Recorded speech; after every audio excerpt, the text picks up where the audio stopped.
ಈಗ ವೇದಿಕೆ ಮೇಲೆ ಇರ್ತಕ್ಕಂಥ ಈ ಹೋರಾಟದ ನೇತೃತ್ವವನ್ನು ಅಕ್ಷರ ಸಂಘಟನೆ ಅಧ್ಯಕ್ಷರಾದ ಶ್ರೀಯುತ ಕಾಂತಕುಮಾರ್ ಅವರು ಈ ಒಂದು ಕುರಿತು ಮಾತನಾಡಲಿದ್ದಾರೆ. ದಯಮಾಡಿ ಎಲ್ಲರೂ ಅವರ ಮಾತುಗಳನ್ನು ಆಲಿಸಬೇಕಾಗಿ ಮನವಿ. ಸರ್, ಇವತ್ತು ಧಾರವಾಡದಲ್ಲಿ ಮಾಡಿದಾಗೂ ಹೋರಾಟಕ್ಕೆ ಮತ್ತೆ ಫ್ರೀಡಂ ಪಾರ್ಕ್ ಅಲ್ಲಿ ಎಲ್ಲ ಹೋರಾಟಕ್ಕೂ ಭಾಗವಹಿಸಿದ್ರೆ ಎಲ್ಲ ವಿದ್ಯಾರ್ಥಿಗಳ ಪರವಾಗಿ ಅವರಿಗೆ ಅನಂತ ಧನ್ಯವಾದ ತಿಳಿಸ್ತೀವಿ. ಸರ್, ಈ ಒಂದು ಪ್ರೀತಮ್ ಗೌಡ್ರು ಸರ್ ಅವರು ಪ್ರತಿಯೊಂದು ಹೋರಾಟಕ್ಕೂ ಭಾಗವಹಿಸ್ತಿದ್ದಾರೆ. ಅವ್ರಿಗೂ ಎಲ್ಲ ವಿದ್ಯಾರ್ಥಿಗಳ ಪರವಾಗಿ ಧನ್ಯವಾದ ತಿಳಿಸ್ತೀವಿ. ಸರ್, ಈ ಒಂದು ಹೋರಾಟ ಮೂಲ ಉದ್ದೇಶ ಏನಪ್ಪಾ ಅಂತಂದ್ರೆ ಎರಡು ವಿಚಾರ ಸರ್. ಒಂದು ಶಿಕ್ಷಣ ಇಲಾಖೆಯಲ್ಲಿ ಮತ್ತೆ ಒಂದು KPSC ಏನಾಗ್ತಿರುವಂತಹ ಅಕ್ರಮಗಳ ಕುರಿತು ಎರಡು ವಿಚಾರ ಪ್ರಮುಖವಾಗಿ ಒಂದು ಹೋರಾಟದಲ್ಲಿ ನಾವು ಹೋರಾಟ ಮಾಡ್ತಾ ಇರೋಂಥದ್ದು. ಇವತ್ತು ಶಿಕ್ಷಣ ಇಲಾಖೆಯಲ್ಲಿ ಸರ್ ಮೋರ್ ದೆನ್ 80,000 ವೇಕೆನ್ಸಿ ಇದೆಯಾ ಇಲ್ವಾ? ಮೋರ್ ದೆನ್ 80,000 ವೇಕೆನ್ಸಿ ಶಿಕ್ಷಣ ಇಲಾಖೆ ಇದೆ ಸರ್. ಬರೀ 15,000 ವೇಕೆನ್ಸಿ ಫಿಲ್ ಮಾಡ್ತಿದ್ರೆ ಆ 15,000 ವೇಕೆನ್ಸಿಯಲ್ಲೂ ಇಡೀ ಇಂಡಿಯಾದಲ್ಲಿ ಯಾವ ಸ್ಟೇಟ್ ಅಲ್ಲೂ ಡಿಸ್ಕ್ರಿಪ್ಟಿವ್ ಇಟ್ಟಿಲ್ಲ. ಈಗ ಸ್ಪೆಷಲ್ ರಿಕ್ರೂಟ್ಮೆಂಟ್ ಅಂತ ತಗೊಂಡ್ಬಂದು 200 ಮಾರ್ಕ್ಸ್ ಅಂದ್ರೆ ಆಬ್ಜೆಕ್ಟಿವ್, 200 ಮಾರ್ಕ್ಸ್ ಡಿಸ್ಕ್ರಿಪ್ಟಿವ್. ಸಾಮಾನ್ಯ ಶಿಕ್ಷಣ ಅಂದ್ರೆ ಗ್ರೂಪ್ ಸಿ ಸಿಲೆಬಸ್. ಅದು ಗ್ರೂಪ್ ಸಿ ಸಿಲೆಬಸ್ ಅಂದ್ರೆ ಆಸ್ ಪರ್ 2021 ರೂಲ್ ಪ್ರಕಾರ 2 ಪೇಪರ್ ಇರಬೇಕು.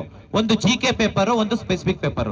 ಆದ್ರೆ ಇವ್ರು ಇಟ್ಟಿರೋಂಥದ್ದು 400 ಮಾರ್ಕ್ಸ್ ಸ್ಪೆಷಲ್ ರಿಕ್ರೂಟ್ಮೆಂಟ್ ರೂಲ್ ಅಲ್ಲಿ. ಅಂದ್ರೆ ಸಾಮಾನ್ಯ ಬಡವರು ಮತ್ತೆ ರೂರಲ್ ಬ್ಯಾಕ್ ಗ್ರೌಂಡ್ ಇರೋರು ಯಾರು ಎಕ್ಸಾಮೇ ಬರೀಬಾರ್ದು ಅನ್ನೋ ಒಂದು ಉದ್ದೇಶದಿಂದ ಇದು ಶಿಕ್ಷಣ ಇಲಾಖೆಗೆ ನಾವು ಗೌರವ ಖಂಡಿಸ್ತೀವಿ.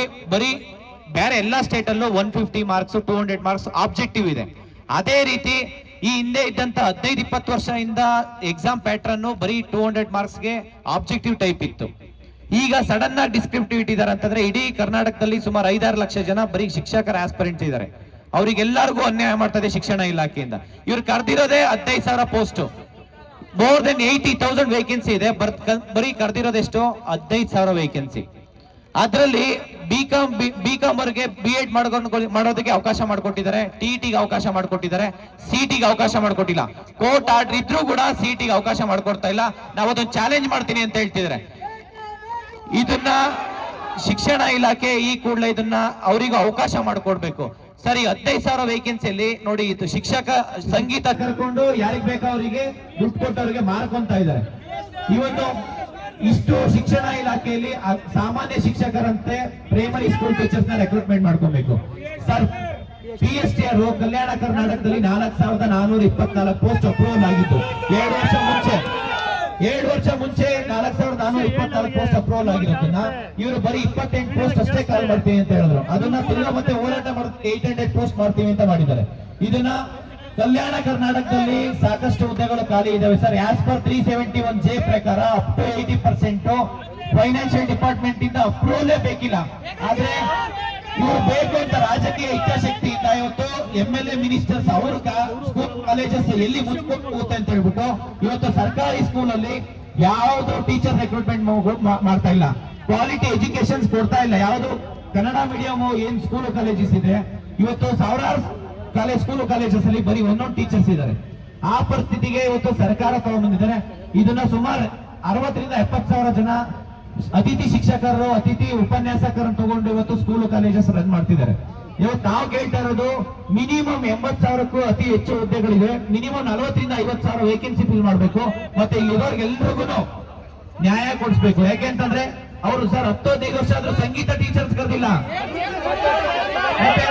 ರಾಜ್ಯ ಸರ್ಕಾರ 5 ವರ್ಷ ಏಜ್ ರಿಲ್ಯಾಕ್ಸೇಷನ್ ಕೊಟ್ಟಿದ್ರು ಕೂಡ ಶಿಕ್ಷಣ ಇಲಾಖೆಯಿಂದ ಏಜ್ ರಿಲ್ಯಾಕ್ಸೇಷನ್ ಇಂಪ್ಲಿಮೆಂಟ್ ಮಾಡ್ಕೊಂಡಿಲ್ಲ.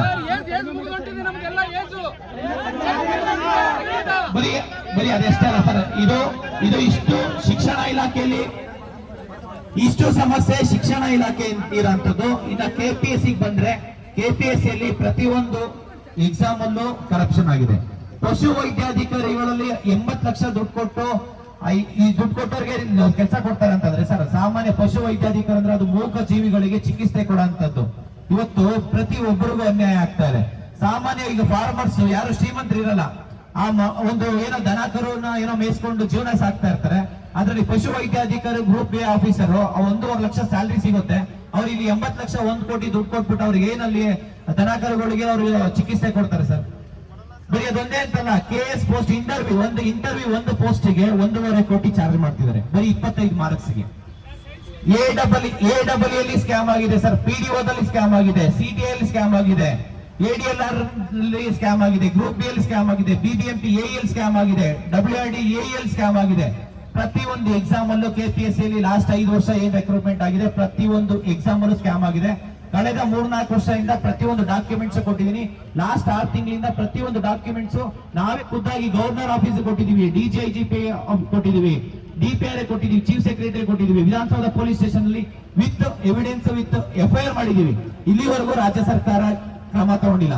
ನಾವು ಈ ಹೋರಾಟ ಮಾಡ್ತಾ ಇರೋಂಥದ್ದು KPSC ಅಲ್ಲಿ ಆಗ್ತಾ ಇರೋಂಥ ಅಕ್ರಮಗಳನ್ನ ನೆಕ್ಸ್ಟ್ 4 ದಿನದಲ್ಲಿ ಏನಾದ್ರೂ ಅವರು CBI ತನಿಖೆ ಕೊಟ್ಟಿಲ್ಲ ಅಂತಂದ್ರೆ KPSC ಯಾರ ಅಂಡರ್ ಬರುತ್ತೆ, CM ಅವರ ಅಂಡರ್ ಬರುತ್ತೆ. ಯಾಕಂದ್ರೆ DPR ಒಂದು ಉನ್ನತ ಶಿಕ್ಷಣ ಸಚಿವರು, ಇಲ್ಲಿ ಶಿಕ್ಷಣ ಸಚಿವರು ಇಲ್ಲ, ಉನ್ನತ ಶಿಕ್ಷಣ ಸಚಿವರು ಇಲ್ಲ. ಇದು ಜವಾಬ್ದಾರಿ ಯಾರು ವಹಿಸ್ತಾರೆ ಅಂತಂದ್ರೆ ಮಾನ್ಯ ಮುಖ್ಯಮಂತ್ರಿ DK ಶಿವಕುಮಾರ್ ಸರ್. 4 ದಿನದಲ್ಲಿ ಅವ್ರೇನಾದ್ರೂ ಈ ಎಲ್ಲಾ ಸಮಸ್ಯೆಗಳ ಸ್ಪಂದಿಸಿಲ್ಲ ಅಂತಂದ್ರೆ ಇಡೀ ರಾಜ್ಯಾದ್ಯಂತ ಹೋರಾಟ ಮಾಡ್ತೀವಿ. KPSC ಆಗ್ತಿರೋಂಥ ಅಕ್ರಮಗಳನ್ನ CBI ತನಿಖೆ ಕೊಡಬೇಕು, ಅಲ್ಲಿರೋಂಥ ಮೆಂಬರ್ಸ್ ಇರ್ಬೋದು, ಚೇರ್ಮನ್ ಇರ್ಬೋದು, ಅಧಿಕಾರಿಗಳು ಇರ್ಬೋದು, ರಾಜಕೀಯ ವ್ಯಕ್ತಿಗಳು ಯಾರೇ ಇದ್ರು ಅವರಿಗೆ ಕಠಿಣ ಕ್ರಮ ಆಗ್ಬೇಕು ಅಂತ ಹೇಳ್ಬಿಟ್ಟು ಈ ಮುಖಾಂತರ ಮನವಿ ಮಾಡ್ಕೊಂತೀವಿ ಸರ್. ದಯವಿಟ್ಟು ಈ ಹೋರಾಟ ಇಲ್ಲಿಗೆ ನಿಲ್ಲಲ್ಲ, ಇಡೀ ರಾಜ್ಯಾದ್ಯಂತ ಹೋರಾಟ ಮಾಡ್ತೀವಿ ಸರ್. ಈ ಹೋರಾಟಕ್ಕೆ ಎಲ್ರು ಸಪೋರ್ಟ್ ಮಾಡ್ಬೇಕು ಈ ಮುಖಾಂತರ ಕೇಳ್ಕೊಂತೀವಿ ಸರ್. ವಿಜೇಂದ್ರ ಸರ್ಗೂ ಮತ್ತೆ ಚೆಲುವಾದಿ ನಾರಾಯಣ ಸ್ವಾಮಿ ಸರ್ಗೆ ಎಲ್ರಿಗೂ ನಾನು ಮನವಿ ಮಾಡ್ಕೊಳ್ಳೋದೇನಪ್ಪ ಅಂದ್ರೆ ಈ ಹೋರಾಟ ಇಲ್ಲಿಗೆ ನಿಲ್ಬಾರ್ದು. ಪ್ರತಿಯೊಬ್ಬರಿಗೂ ನ್ಯಾಯ ಸಿಗೋವರೆಗೂ ನಮ್ ಜೊತೆ ನಿಂತ್ಕೊಂಡು ಆಸ್ ಎ ಅಪೋಸಿಷನ್ ಲೀಡರ್ ಆಗಿ, ಅಪೋಸಿಷನ್ ಪಾರ್ಟಿ ಆಗಿ ನಮ್ ಜೊತೆ ನಿಂತ್ಕೊಬೇಕು ಅಂತ ಹೇಳ್ಬಿಟ್ಟು ಈ ಮುಖಾಂತರ ಮನವಿ ಮಾಡ್ಕೊಂತೀವಿ.